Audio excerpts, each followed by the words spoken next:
Olá, vamos a mais uma edição do Repórter Justiça. Confira os destaques de hoje. Outubro Rosa. Saiba quais são os direitos de quem tem ou teve câncer de mama. Falta de água em Dois Irmãos. Justiça determina prazo para a Agência Tocantinense de Saneamento regularizar abastecimento da cidade. Roubo e furto. Você sabe qual a diferença entre esses dois tipos de crime? A gente explica no quadro Por Dentro do Judiciário. E no mês em que se comemora o Dia Internacional do Idoso, a gente fala sobre os benefícios garantidos em lei para as pessoas com mais de 60 anos. Tudo isso a partir de agora no Repórter Justiça.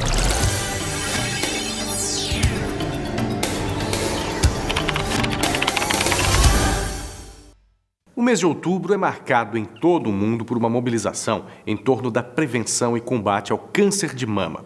Quem luta contra a doença ou já passou pelo tratamento sabe bem as dificuldades enfrentadas durante esse processo. Mas a gente faz o alerta. Mulheres que têm ou tiveram a doença estão, por lei, amparadas e devem ter conhecimento de todos os seus direitos.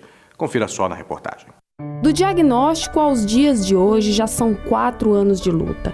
Desde agosto de 2013, Dona Luzimar tem travado uma batalha corajosa contra o câncer.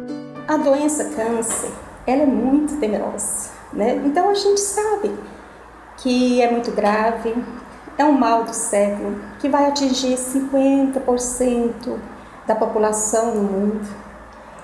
E a gente nunca espera que a gente vai passar por isso, até acontecer.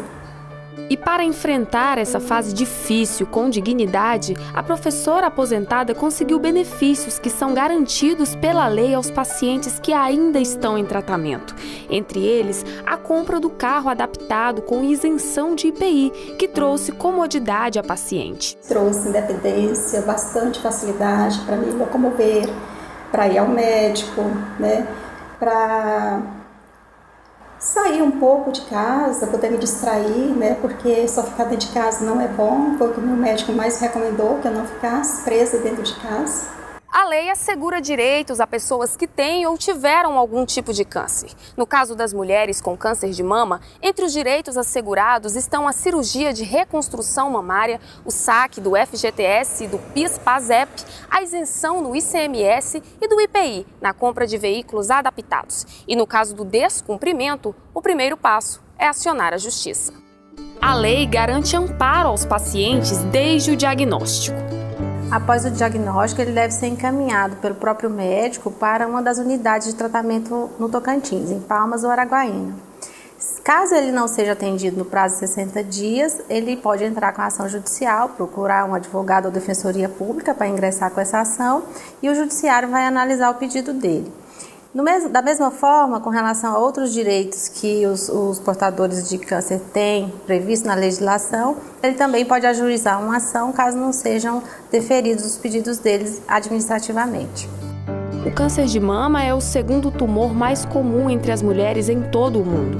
São cerca de 30% dos casos novos a cada ano. Somos hoje mulheres que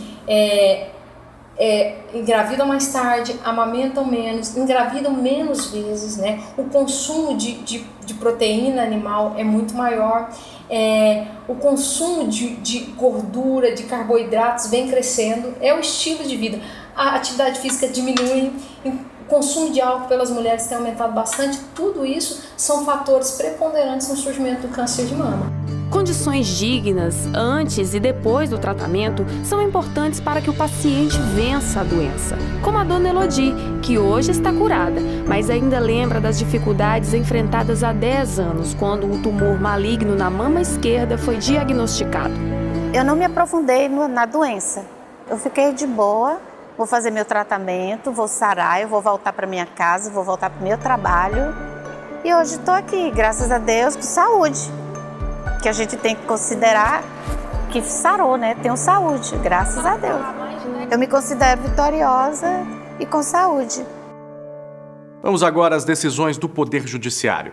O Tribunal de Justiça do Tocantins considerou ilegal a cobrança de ICMS sobre a tarifa de uso do sistema de transmissão e a tarifa de uso do sistema de distribuição de energia elétrica.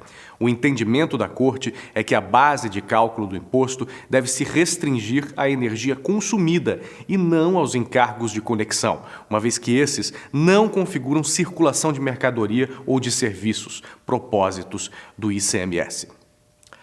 E ainda falando em decisões, uma liminar concedida pela Justiça obriga a Agência Tocantinense de Saneamento a fornecer água no município de Dois Irmãos. Quem tem mais informações sobre esse assunto é a repórter Paula Bittencourt. O juiz Cledson José da comarca de Miranorte estabeleceu prazo de 30 dias para que a Agência Tocantinense de Saneamento regularize o abastecimento de água em Dois Irmãos. De acordo com a decisão, a água deve ser fornecida de forma ininterrupta e o órgão está obrigado a adotar as medidas necessárias para a imediata adequação do sistema de abastecimento. Até que o problema da falta de água seja resolvido definitivamente, o abastecimento poderá ser feito em caminhões-pipa. Em caso de descumprimento da decisão, o juiz fixou multa de R$ 5.000 ao dia após o fim do prazo estabelecido, que começou a contar no dia 9 de outubro. Todos os detalhes dessa decisão estão no site do Tribunal de Justiça, que é o www.tjto.jus.br. Paula Bittencourt para o Repórter Justiça. Vamos para um rápido intervalo e voltamos já com os quadros Por Dentro do Judiciário e Entenda Direito. Hoje os assuntos em destaque são os direitos dos idosos e a diferença entre os crimes de roubo e furto. Não saia daí.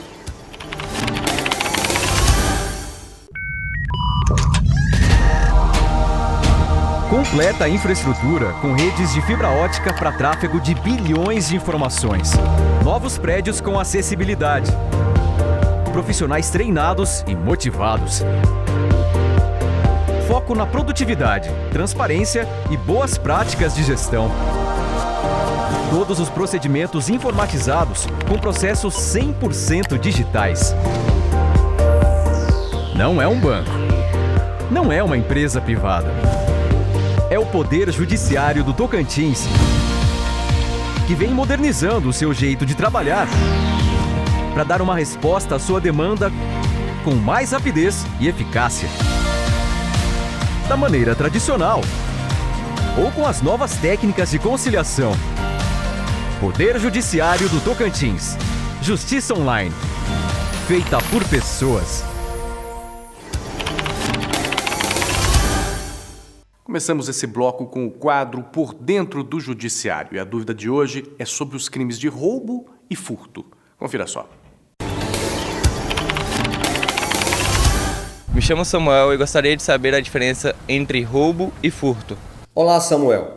Respondendo a sua pergunta, a diferença entre roubo e furto, que os dois são crimes contra o patrimônio, é que no roubo há sempre violência e o furto é sem violência. Como o roubo é com violência ou grave ameaça, ele tem uma pena maior na hora do juiz dosar a pena. E por falar em apropriação indevida de um bem alheio, na comarca de Xambioá, o juiz José Eustáquio de Melo Júnior condenou 3 servidores públicos por improbidade administrativa. Além de perder a função pública, um dos condenados deverá restituir os danos causados aos cofres públicos e pagar multa no valor de 10 vezes a remuneração dele. O que é que aconteceu lá em Xambioá? Os 3 homens condenados trabalhavam na delegacia de polícia da cidade e, conforme a sentença, 2 deles fraudavam processos para desviar verbas destinadas à alimentação dos presos. Já o terceiro envolvido foi acusado de utilizar o próprio prédio da cadeia para manter encontros amorosos. Em resumo, essas pessoas aproveitavam os cargos que tinham para benefício próprio, o que caracteriza improbidade administrativa. E para encerrar o programa de hoje, nós vamos falar em direitos da pessoa idosa, já que nesse mês de outubro se comemora o Dia Internacional do Idoso. É o quadro Entenda Direito.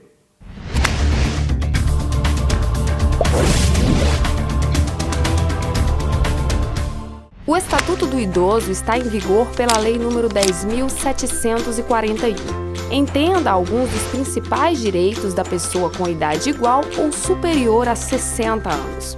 O idoso tem atendimento preferencial no Sistema Único de Saúde, o SUS, e é vedada a discriminação nos planos de saúde pela cobrança de valores diferenciados em razão da idade. Nos veículos de transporte coletivo municipal, o idoso tem direito à gratuidade e 10% dos assentos devem ser reservados a eles. Assim como é assegurada também a reserva de 5% das vagas nos estacionamentos públicos e privados. Os idosos também têm direito a 50% de desconto nos ingressos para eventos artísticos, culturais, esportivos e de lazer. A lei determina ainda que nenhum idoso pode ser objeto de negligência, discriminação, violência, crueldade ou opressão. Bom, é isso aí, eu fico por aqui. Muito obrigado pela sua companhia. Para rever as reportagens, acesse a página do TJ no YouTube e continue acompanhando todas as notícias do Judiciário pelo site do Tribunal, é claro, pelas nossas redes sociais. Até a próxima!